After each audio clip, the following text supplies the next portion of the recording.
السلام علیکم۔ یہ کچھ سوالات آئے ہیں، آئیے ہم اس کا جواب قرآن سے ہی تلاش کرتے ہیں۔ پہلے آپ کے سامنے روایتی ترجمہ پیش کر دوں گا اور پھر آیت کی حقیقی فہم تک پہنچنے میں جو وضاحت ہوگی اسی میں آپ کو آپ کے سوالات کے جوابات بھی مل جائیں گے۔ تو آج کے درس کے لیے جن آیتوں کا انتخاب کیا گیا ہے وہ ہے سورہ الاحزاب اور اس کی آیت نمبر 15 سے 17، 33 کی 15 to 17۔ حالانکہ وہ اس سے پہلے اللہ سے عہد کر چکے تھے کہ وہ پیٹھ نہ پھیریں گے، اور اللہ کا سے کیا ہوا وعدہ پوچھا جانے والا ہے۔ یہ ہے روایتی ترجمہ۔ اب اس میں عین ہے دال مادہ احدو، احدو بھی اسی میں ہے، تو عہد وعدے کو نہیں کہا جاتا، وعدے کے لیے لفظ وعد ہے، واو عین دال۔ عہد عہدے سے، ذمہ داری سے۔ وَلَقَدْ اور یقیناً کانو وہ تھے، عہد اللہ اللہ سے ذمہ داری لیا تھا، یقیناً انہوں نے اللہ سے ذمہ داری لیا تھا، من قبل پہلے سے، لا یولون الادبار نہیں وہ پلٹیں گے پیٹھ کو، یعنی وہ پیٹھ نہیں دکھائیں گے، پیٹھ پر نہیں پھریں گے۔ وکان عہد اللہ مسئولا اور اللہ کی ذمہ داری ہے سوال کیا جانے والا، پوچھا جانے والا، جو آپ کو ذمہ داری دی گئی اس کی باز پرس بھی ہوگی۔ تو اس آیت میں اللہ ہدایت کیا دے رہا ہے، اس کو اچھی طرح سے سمجھ لیں۔ جس طرح ایک حکومت کسی فرد کو ذمہ داری دیتی ہے، کوئی عہدہ دیتی ہے کہ آپ اس کام کو بخیر انجام دیں۔ مثال کے طور پر وزیر اعظم کا ایک عہدہ ہے، وہ بھی ایک ذمہ داری ہے جو پارلیمنٹ تفویض کرتی ہے اپنے ایک رکن کو۔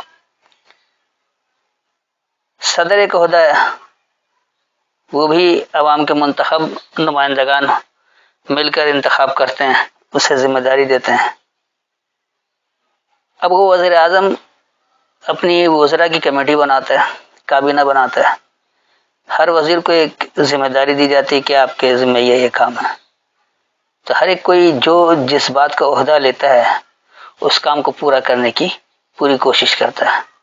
اگر وہ نہیں کرے، صرف بیٹھے بیٹھے تنخواہیں لیتا رہے، تو کیا وہ محکمہ کبھی ترقی کر سکتا ہے؟ وہاں کبھی کوئی تعمیری کام ہو سکتا ہے؟ کیا وہاں سے عوامی فلاح بہبود کا کوئی راستہ نکالا جا سکتا ہے؟ ایسا ہرگز نہیں ہوگا، کیونکہ اپنی ذمہ داری کو پورا نہیں کر رہے۔ اور جو ذمہ داری ہوتی ہے وہ باز پرس کی جاتی ہے، سوال کیا جاتا ہے کہ تمہیں یہ ذمہ داری دی تھی، تم نے کیوں نہیں پورا کیا؟ اور اس کا احساس پہلے دن سے ہوتا ہے، ہر انسان کی زندگی میں اس کا تجربہ ہوتا ہے۔ جب بچہ ہوتا ہے تو بچے کو والدین ذمہ داری دیتے ہیں کہ آپ اچھے طریقے سے پڑھیں، اپنے اندر قابلیت پیدا کرو۔ اگر بچہ اس ذمہ داری کو نہیں نبھاتا اور وہ کھیل کود میں وقت ضائع کرتا ہے، پڑھائی پر توجہ نہیں دیتا ہے، تو ناکامی کسے ملتی ہے؟ اسی بچے کو۔ والدین تو ناکام نہیں ہوتے، انہوں نے تو اپنی ذمہ داری پوری کی، انہوں نے ایک ذمہ داری دی۔ اگر آپ نے اپنی ذمہ داری کو نہیں اٹھایا تو نقصان آپ کو ہی اٹھانا پڑے گا، کوئی دوسرا نہیں اٹھائے گا۔ ایسے ہی بڑوں کی جو ذمہ داری ہوتی ہے، وہ اپنی ذمہ داری کو اگر نہ نبھائے، وہ یہ کہے کہ بچے کو جاؤ کما کر لاؤ تو پھر ہم تمہیں کھانا دیں گے، تو وہ بچہ تعلیم و تربیت پر اپنی ذمہ داری کیسے اٹھائے گا؟ اس کی ساری توجہ تو پیسے کمانے پر لگ جائے گی، سرمایہ دارہ نظام اسے کھا جائے گا۔ تو اسی طرح یہ میں نے ایک مثال کے طور پر بتایا کہ عہدہ کیا ہوتا ہے، ذمہ داری کیا ہوتی ہے۔ تو ہر شعبے میں، ہر گھر میں، ہر جگہ، ہر انسان میں کوئی نہ کوئی ذمہ داری ہوتی ہے، اور وہ اپنی ذمہ داری کو جتنی اچھی طرح سے نبھاتا ہے اتنے ہی اسے فوائد حاصل ہوتے ہیں، نہیں اٹھاتا تو نقصان ہوتا ہے۔ اسی طرح اجتماعی ذمہ داری بھی ہے اور انفرادی ذمہ داری بھی ہے۔ تو جہاں صرف انفرادی ذمہ داری ہوتی ہے وہاں تو صرف اسے ہی نقصان پہنچتا ہے، لیکن جہاں اجتماعی ذمہ داری کی بات آ جاتی ہے تو ایک انسان کی لاپرواہی، ایک انسان کی غیر ذمہ داری پوری قوم کو تباہ کر دیتی ہے۔ تو اسی لیے یہاں اللہ کہہ رہا ہے کہ یقیناً انہوں نے اللہ سے ذمہ داری اٹھایا تھا پہلے سے کہ وہ پیٹھ نہیں پھیریں گے۔ جیسے آج ہم اگر یہ سمجھتے ہیں کہ ہم اللہ کی ہدایت کے پابند ہونا چاہتے ہیں، ہم اللہ کے ماننے والے ہیں، ہم اللہ کے دیے گئے نظام کو اپنانا چاہتے ہیں، تو سیدھی سی بات ہے کہ ہم نے یہ ذمہ داری لی ہے اللہ سے، اور یہ پہلے ہم نے اپنے خود اقرار کیا کہ ہم اللہ سے ذمہ داری لینی ہے۔ اللہ نے آ کر ہمیں نہیں کہا تھا کہ یہ ذمہ داری لے لو، یوں کر لو، یہ ذمہ داری ہم نے اٹھایا اللہ سے۔ پہلے جب ہم نے یہ سمجھا کہ اللہ ہی ہمارا خالق ہے اور ہمیں پابندی اللہ کے احکامات کی کرنی ہے جب کامیابی ملے گی، جب ہم نے اس بات کو سمجھ لیا تو یہ ہم نے اللہ سے ذمہ داری اٹھا لیا، اور یہ پہلے سے خود طے کیا ہے کہ ہم اللہ سے ذمہ داری اٹھا رہے ہیں، کہ ہم پیٹھ نہیں پھیریں گے۔ جیسے ہی ہمارے سامنے اللہ کے احکامات آئیں گے، ہر اس عمل کی تصدیق جس کی قرآن آیت کر دے، یعنی اللہ کی طرف سے جس کی تصدیق ہو جائے، ہم اس پر عمل پیرا رہیں گے، اور جس کی تصدیق نہیں ہوگی اسے ہم چھوڑ دیں گے، اس سے باز رہیں گے۔ تو یہ ذمہ داری ہر شخص خود اٹھاتا ہے اللہ سے۔ تو اللہ یہ کہہ رہا ہے کہ یہ جو اللہ کی ذمہ داری ہے، جو اللہ سے تم نے ذمہ داری لیا ہے، تو یہ ایسے ہی نہیں ہوگا خالی خالی ذمہ داری، اس کی باس پرس ہوگی۔ پوچھا جائے گا تم نے جو یہ ذمہ داری لی تھی اس کو تم نے کیسے نبھایا، کیا کیا؟ اگر غیر ذمہ داری کے ساتھ صرف زبانی طور پر اعلان کر دیا کہ ہم مسلمان ہیں اور ہم قرآن کو آخری مکمل کتاب مانتے ہیں اور عمل اس کے برخلاف چل رہا ہے، تو ایسی ذمہ داری اٹھانے کا کوئی فائدہ نہیں ہے۔ نہ اپنے آپ کو فائدہ پہنچا سکتے ہیں، نہ اپنے خاندان کو، نہ اپنی قوم کو۔ تو یہ اتنی بڑی ذمہ داری ہے، اس کا احساس ہونا چاہیے کہ اس کے لیے آپ جواب دہ ہیں، لہذا اپنی ذمہ داری کو خوش اسلوبی کے ساتھ اٹھانا چاہیے۔ اس سے اگر آپ راہ فرار اختیار کریں گے تو یقینی سی بات ہے کہ تباہی آپ کا جان نہیں چھوڑے گی۔ تو یہ جو اللہ سے جو ذمہ داری لی جاتی ہے، یہ پوچھا جائے گا، اس کے بارے میں باز پرس ہوگی کہ آپ نے کتنی ذمہ داری اٹھائی اور کتنی لاپرواہی برتی۔ اب آئیے آگے، آپ فرما دیں فرار تمہیں ہرگز نفع نہ دے گا اگر تم موت یا قتل سے بھاگے، اور اس صورت میں تم صرف تھوڑا چند دن فائدہ دیے جاؤ گے۔ اب دیکھیں یہاں اس روایتی ترجمے میں بھی اتنی بات ہے کہ فرار تمہیں ہرگز نفع نہ دے گا۔ کوئی بھی ذمہ داری ہوتی ہے، ہر ذمہ داری سے جہاں آپ راہ فرار اختیار کرتے ہیں تو وہ فرار اختیار کرنا آپ کو کوئی فائدہ نہیں پہنچاتا ہے، چاہے وہ کسی بھی قسم کی ذمہ داری ہو، پھر یہ تو اللہ کی ذمہ داری ہے۔ اس روایتی ترجمے میں بھی جو بات آ رہی ہے کہ اگر تم فرار اختیار کرتے ہو، تم بھاگتے ہو موت سے یا قتل سے، تو صرف تھوڑے دن ہی فائدہ دیے جاؤ گے، لیکن بہرحال موت تو ہے، مرنا تو ہے، تو اس فرار کا کیا فائدہ؟ دیکھیے یہاں اللہ کیا ہدایت دے رہا ہے، قل کہو لن ينفعكم الفرار، ہرگز تمہیں فرار اختیار کرنا نفع نہیں دے گا۔ ہرگز ذمہ داری سے راہ فرار اختیار کرنا، ذمہ داری سے بچ کر نکلنا، یہ تمہیں ہرگز نفع نہیں پہنچائے گا۔ ان فررتم، اگر تم فرار اختیار کر رہے ہو، اگر تم ذمہ داری سے جان چھڑانا چاہ رہے ہو، تم اس سے بچنا چاہ رہے ہو، من الموت او القتل، تو خاص مردنی سے یا خاص جھگڑے سے، وَإِذًا لَا تُمَتَّعُونَ، اور جب نہیں تمہیں نظریہ دیا جائے گا، الا قلیلا، صرف تھوڑا۔ تو یاد رکھیے کہ اس آیت میں ہدایت کیا ملے، اس کو اچھی طرح سے سمجھ لیں کہ سب سے پہلے تو اللہ یہ کہہ رہا ہے کہ ہرگز جو تم نے اللہ سے ذمہ داری اٹھا لی ہے، جس ذمہ داری کا تم نے وعدہ کیا کہ تم پیٹھ نہیں پھیرو گے، تو اس سے اب فرار اختیار کرو گے تو تمہیں کوئی نفع نہیں ملے گا۔ اور تم فرار اختیار کر کے کیا کر لو گے؟ کیا موت سے بچ جاؤ گے یا جھگڑے سے بچ جاؤ گے؟ تو ایسا ہرگز نہیں، موت آنی ہی آنی ہے، اور جھگڑا تو بہرحال ہوگا، ہر بات پر جھگڑا ہو جاتا ہے، چھوٹے چھوٹے معاملات پر لوگ بحث میں اتر آتے ہیں۔ کرنا کسی کو کچھ نہیں ہے، لیکن نقطہ چینی کرنا ضرور ہوتا ہے، تنقید کرنا ہر آدمی اپنا فرض سمجھتا ہے، ہر اس کے پاس نہ ہو۔ تو تم خاص مردنی سے یا جھگڑے سے فرار اختیار اگر کرتے ہو تو کیا ایسا ممکن ہے؟ اب یہ الموت، یہ اس مرنے کی بات نہیں ہو رہی کہ انسان مر گیا اور پھر اسے دفن کر دیا گیا مٹی کے نیچے، ذمہ داری جو دی گئی ہے کہ آپ اپنے آپ کو بھی زندہ رکھیں گے، نشوونما کریں گے اپنی، اور اپنا قوم کی بھی نشوونما کریں گے، قوم کو مردنی سے نکالیں گے۔ تو خاص مردنی یہ ہے کہ جیسے آج امت مسلمہ ساری دنیا کے مسلمان مردہ ہیں، الموت میں مردہ ہیں، ان کو پتہ ہی نہیں کہ اللہ ہدایت کیا دے رہا ہے۔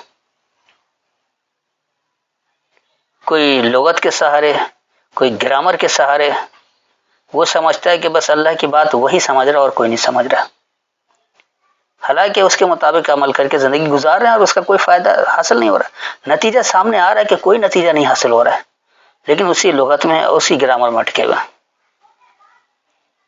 اور دعویٰ یہ ہے کہ ہم سے زیادہ کوئی قرآن سمجھنے والا نہیں۔ تو یہ مردنی سے کیوں نہیں نکل پا رہے ہیں؟ اس خاص مردنی سے انہوں نے فرار اختیار کر لیے، فرار تو نہیں ہو پائے جب تک آپ اللہ کے فرما بردار نہیں ہوگے، اس مردنی سے آپ کے بچاؤ ممکن ہی نہیں ہے۔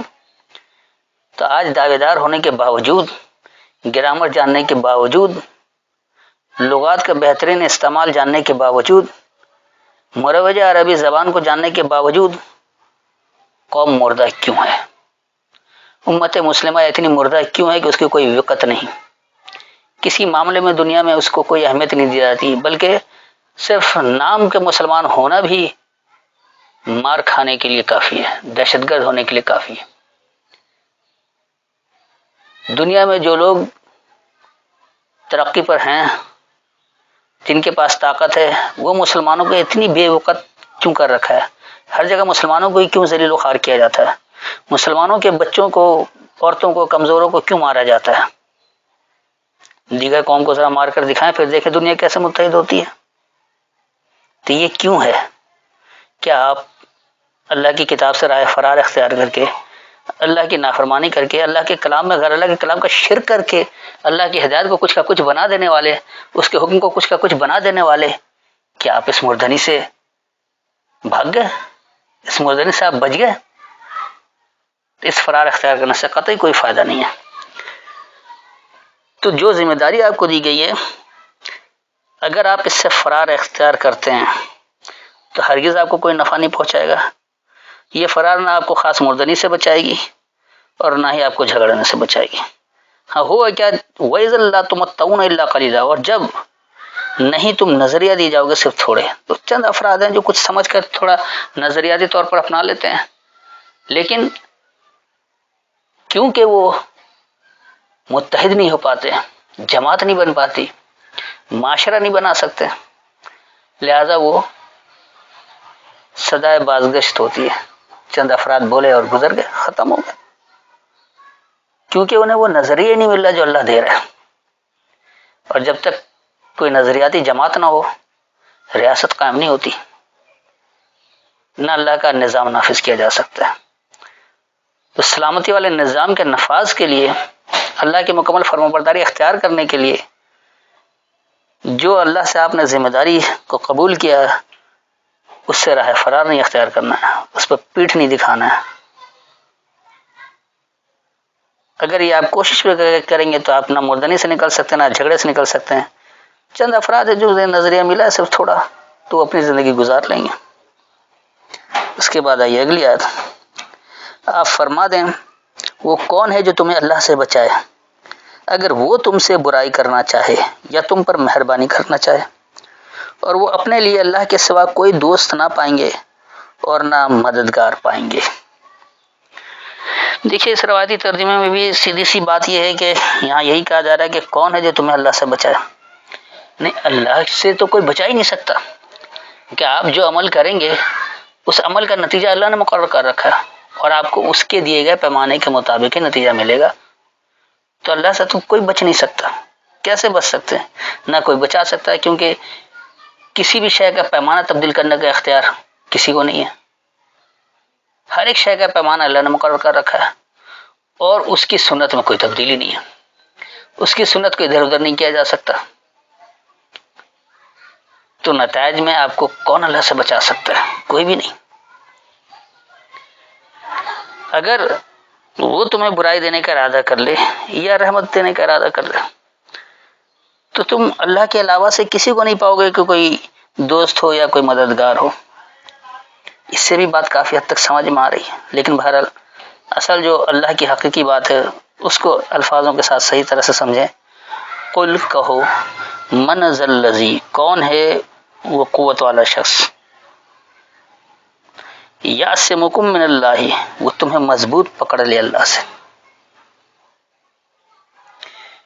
کوئی ایسی قوت والا شخص ہے جو اللہ سے بھی زیادہ تمہیں مضبوطی سے پکڑ لے؟ کہ اللہ تو بے پرواہ ہے، پیمانے سارے اللہ کے مقرر کر رکھے ہیں، نتائج دینا اللہ کا کام ہے، تو اللہ سے زیادہ مضبوط آپ کو کون پکڑے گا؟ یہ یعصمکم تو انہوں نے اسم کہہ دیا بچانے کا، جبکہ ہرگز اسم بچانے کو نہیں کہتے ہیں۔ جب آتا وَاعْتَصِمُوا بِحَبْلِ اللَّهِ جَمِيعًا وَلَا تَفَرَّقُوا، تو وہاں کیا حبل سے بچاتے ہیں، بلکہ وہاں کہہ رہے ہیں مضبوطی سے اللہ کے حبل کو پکڑو، اللہ کی کتاب کو پکڑ لو۔ تو یہ بھی وہی مادہ ہے عین صاد میم۔ تو کون وہ قوت والا شخص ہے جو تمہیں مضبوط پکڑ لے اللہ سے؟ آپ اللہ کو جتنا مضبوط پکڑیں گے، اللہ کے احکامات کی جتنی فرما برداری اختیار کریں گے، تو آپ کو اچھے نتائج ملیں گے۔ کوئی اور اللہ کے دیے گئے پیمانے کو، اللہ کے مقرر کردہ نتائج کو تبدیل نہیں کر سکتا۔ تو کون ہے ایسی قوت والا شخص جو تمہیں اللہ سے بچا لے، اللہ سے زیادہ مضبوط پکڑ لے؟ ان اراد بکم سوءا، اگر ارادہ تم کو برائی دینے کا، تو اللہ نے کبھی ارادہ نہیں کہ کسی کو برا کرے یا کسی کے لیے رحمت کر دے۔ اللہ ارادے سے نہیں چلتا، اللہ نے نتائج مقرر کر دی ہر عمل کا۔ اعمال بتا دیں گے کون سے عمل ہیں برے اور کون سے عمل ہیں جو اللہ کی فرما برداری والے ہیں۔ آپ کو اپنے ہر عمل کا جائزہ قرآنی آیات سے لینا پڑے گا۔ تو جس عمل کی تصدیق قرآنی آیت کر دے وہ اللہ کا ارادہ ہے، اور جس کی تصدیق قرآنی آیتیں نہیں کرتی وہ اللہ کا ارادہ نہیں ہے۔ اس لیے کرے کہ اگر تم کو برائی کا ارادہ ہو یا تم کو رحمت کا ارادہ ہو، تو یہ ارادہ انسان کا اپنا ہوتا ہے، اللہ ارادہ نہیں کرتا، اللہ تو اعمال کے مطابق نتائج دیتا ہے۔ کوئی انسان اگر برائی کا ارادہ کر لے، وہ اللہ کے احکامات کو نہ سمجھے، اللہ کے کلام میں غیر اللہ کے کلام کی ملاوٹ کر کے سمجھ کر اللہ کے دیے گئے اعمال کو کچھ کا کچھ بنا دے، اللہ اقیم الصلاۃ کہتا ہے، انہوں نے اقرأ الصلاۃ بنا کر نمازیں پڑھنی شروع کر دی، تو کیا وہ نتیجہ مل جائے گا؟ اپنے ہر عمل کا جائزہ لے لیں جو تفصیل قرآن میں موجود نہیں ہے، جس عمل کی تفصیل قرآنی آیتیں نہیں دے رہی ہیں وہ سب شرک والا عمل ہے، تو اس کے وہ نتائج نہیں ملیں گے جو اللہ نے مقرر کر رکھا ہے۔ اللہ کے احکامات، اللہ کی آیتوں کی تصدیق کر کے عمل کرنا پڑے گا، جب وہ نتیجہ ملے گا، وگرنہ ہرگز نہیں ملے گا۔ تو اگر تم نے ہی برائی کا ارادہ کر لیا ہے تو تمہیں کوئی اللہ سے مضبوط پکڑنے والا نہیں ہے، اور اگر تم نے رحمت کا ارادہ کر لیا کہ ہاں تم اللہ کی پابندی اختیار کرو گے، اللہ کے احکامات کی مکمل فرما برداری اختیار کرو گے، اللہ کے کلام میں غیر اللہ کے کلام کی ملاوٹ نہیں کرو گے، بغیر شرک کے اللہ کو مانو گے، تو پھر تم پر رحمت ہوگی، اور اسے کوئی نہیں تبدیل کر سکتا۔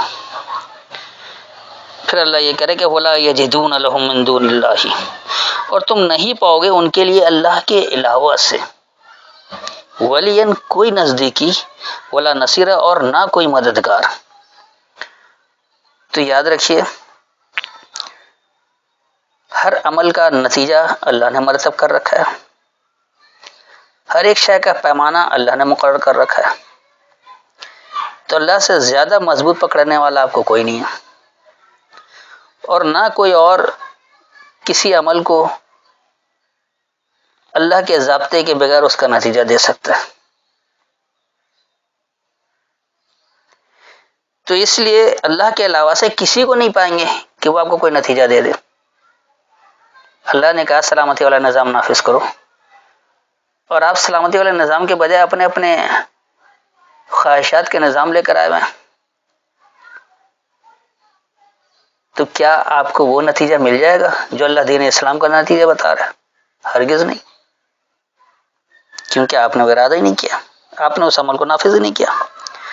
تو ہرگز آپ اللہ کے علاوہ سے نہیں پائیں گے کسی کو، نہ نزدیکی اور نہ کوئی مدد کرنے والا۔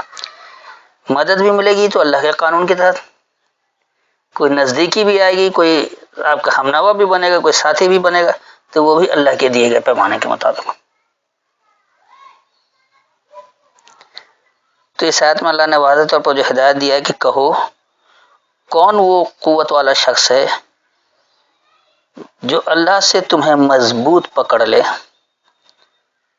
اگر تمہارا ارادہ برائی کا ہے، تم کو ارادہ ہی برائی کا ہے یا تم کو ارادہ رحمت کا ہے،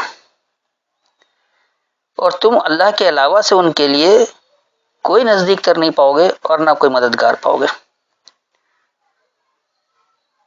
تو یہ تھی ان آیتوں کی وضاحت۔ میں نے ایک ایک لفظ کو بھی بتا دیا اور جملے میں بھی سمجھا دیا۔ امید ہے ہر ایک کو اپنے سوال کا جواب مل گیا ہوگا۔ یہ یاد رکھیے کہ ہم نے اللہ سے ذمہ داری لیا ہوا ہے کہ ہم اللہ کی فرمانبرداری اختیار کریں گے، ہم پیٹھ نہیں دکھائیں گے۔ یہ ایک ایسی ذمہ داری ہے جس کی باز پرس ہوگی، اور اگر اس ذمہ داری سے راہ فرار اختیار کرتے ہیں تو ہرگز کوئی نفع نہیں ملے گا، اور نہ یہ فرار اختیار کرنا آپ کو خاص مردنی سے اور خاص جھگڑے سے بچا سکتی ہے۔ جب اگر ایسا کچھ کرنا چاہتے ہیں تو یقینی سی بات جو چند لوگوں کو نظریہ ملتا ہے وہ صرف تھوڑا ہی ہوتا ہے اور اس کے وہ اچھے نتائج برآمد نہیں ہوتے ہیں۔ تو اللہ نے واضح طور پر کہہ دیا ہے کہ کوئی شخص ایسی قوت والا نہیں ہے جو تمہیں اللہ سے زیادہ مضبوط پکڑ لے۔ اگر تم اپنے عمل کے ذریعے ارادہ برائی کا کر رہے ہو یا اپنے عمل کے ذریعے رحمت کا ارادہ کر رہے ہو تو اس عمل کے مطابق ہی نتیجہ ملے گا، اور جو عمل کرنے والا جو عامل ہے اس کے لیے تم اللہ کے علاوہ سے نہ کوئی نزدیکی پاؤ گے اور نہ کوئی مدد کرنے والا پاؤ گے۔ السلام علیکم۔